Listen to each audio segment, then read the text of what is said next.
বাংলাদেশে আশ্রয় নেয়া রোহিঙ্গাদের একটি বিরাট অংশ অসাধু চক্রের সহায়তায় তৈরি করছে নকল জন্ম নিবন্ধন ও জাতীয় পরিচয়পত্র। এসব নকল কাগজপত্র ব্যবহার করে সহজেই মিলছে পাসপোর্ট।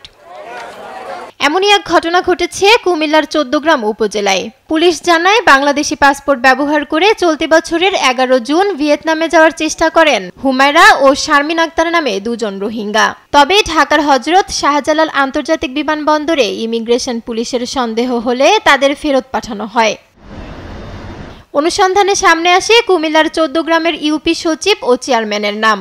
মোটা অঙ্কের টাকার বিনিময়ে তাদের সহায়তায় উপজেলার বাসিন্দা পরিচয়ে পাসপোর্ট তৈরি করেন ওই রোহিঙ্গারা। এর আগেও জন্ম নিবন্ধনে বিভিন্ন অনিয়মের কারণে ঊর্ধ্বতন কর্তৃপক্ষ সচিব রুহুলের আইডেন্টিটি একাধিকবার বন্ধ রেখেছিল। মুচলেকা দিয়ে তিনি আবারও আইডেন্টিটি ফিরে পান। এসব বিষয়ে জানতে চাইলে ইউপি সচিব রুহুল আমিন মজুমদার রোহিঙ্গা নারীর পরিচয় জানতেন না বলে নিজেকে নির্দোষ দাবি করেন। আমার ইউনিটের দুইটা লোক ঢিমাতুলি গ্রামের ভিয়েতনামে যাওয়ার পথে নাকি এয়ারপোর্ট ধরা গেছে। আমি যেগুলো বলছেন এগুলো আমি সম্পৃক্ত নাই। এছাড়া রুহুল আমিনের বিরুদ্ধে চেয়ারম্যানের স্বাক্ষর জাল করে বিভিন্ন প্রকল্পের টাকা আত্মসাতের অভিযোগও রয়েছে।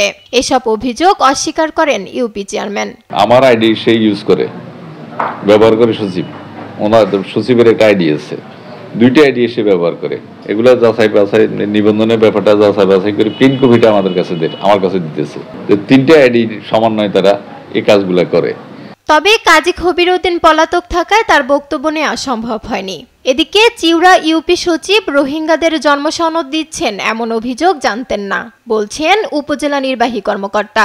পত্রিকা মারফত জানতে পেরেছি এটি রেজিস্ট্রার জেনারেলের কার্যালয় থেকে তাদের এই কার্যক্রমটি মনিটরিং করা হয়, আর নিশ্চয়ই তারা এই বিষয়ে তাদের মতো করে ব্যবস্থা নেবেন। দীর্ঘদিন ধরে চলে আসা এই অনিয়মের বিচারের দাবি স্থানীয়দের। রোহিঙ্গার ব্যাপারে আমরা বারবার এই ডিজিএলজির কাছে আমরা আবেদন করছি, চেয়ারম্যান সাহেব কিন্তু এদেরকে পরিবর্তন করে নাই। উনি টাকা যেগুলো এগুলো আয় করে, যেগুলোর টাকা আমরা তাদের টাকা দিতেন না, এগুলো আন্ডাটা করে না, একদিন দুদিন 3 দিন 4 দিন ঘুরে।